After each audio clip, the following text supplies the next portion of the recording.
நான் சொல்ல, you are a God's instrument for this season.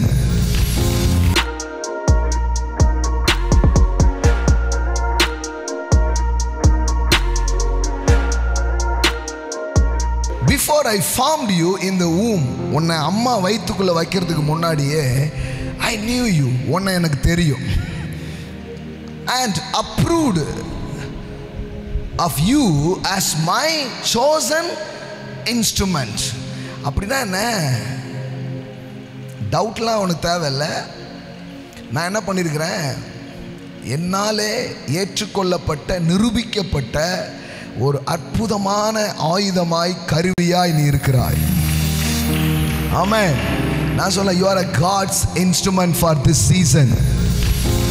ஆமென். இந்த காலகட்டத்திற்கான தேவனுடைய கருவியாய், தேவனுடைய ஆயுதமாய், ஆமென், தேவனுடைய பட்டயமாய். ஹல்லேலூயா. நீங்கள் இருக்கிறீர்கள். You are the instruments of God. ஆமென். பாருங்க, இதெல்லாம் மனுஷனுக்கு தெரியணும். படைச்சவர்கிட்ட வந்தாதான் இதெல்லாம் தெரியும். ஆமென். வேற யாரும் போய் இதை சொல்ல முடியாது. எப்போது நான் யூஸ் பண்ற ஒரு வார்த்தை, only manufacturers know about the product. வேற யாருக்கும் ஒரு பொருளை பத்தி தெரியாது. இந்த பொருளை யார் செஞ்சாரோ அவருக்கு தான் அதை பத்தி தெரியும். உங்களை உண்டாக்குன கடவுள் சொல்றாரு, you are the instrument. ஆமென். நீ ஒரு வலிமையான கருவி. ஆமென். இந்த மாசங்கள்ல கர்த்தர் உங்களை எடுத்து வல்லமையாய் அவர் பயன்படுத்த போகிறார்.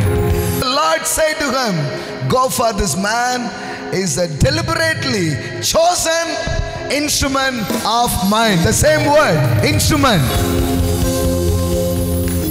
இந்த ஆளை நான் எடுத்து என்ன பண்ண போறேன்?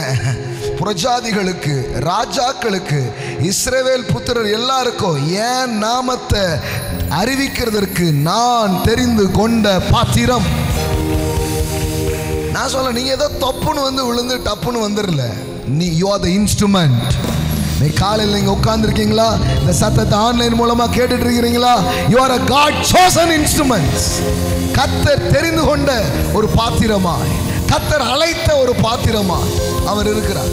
பாருங்க, இதை பற்றி பேசும்போது வெறும் ஊழியத்தை பற்றி மட்டும் மைண்டில் என்ன பண்ணக்கூடாது, வைக்கக்கூடாது. கடவுளுடைய வேலையை செய்கிற எல்லாருமே ஊழியக்காரங்க தான். ஆமென், ஆமென். அதனால் அதை சொல்லும்போது ஏதோ ஊழியம் சம்மந்தமாக பேசிகிட்டு இருக்காங்கன்னு மைண்டில் வைக்கக்கூடாது. நான் எடுத்த ஒரு ஆளியா, கடவுள் மட்டும் உங்களை கையில் எடுப்பாருன்னா அவ்வளோதான், உங்களை கொண்டு என்னெல்லாம் செய்வார் பார். அதனால் அவர்கிட்ட சொல்லுங்க, உங்கள் கையில் நான் வந்துடுறேன் சுவாமி, உங்கள் கரம் என்ன நடத்தட்டும் சுவாமி. எத்தனை பேர் சொல்ல விரும்புகிறீங்க?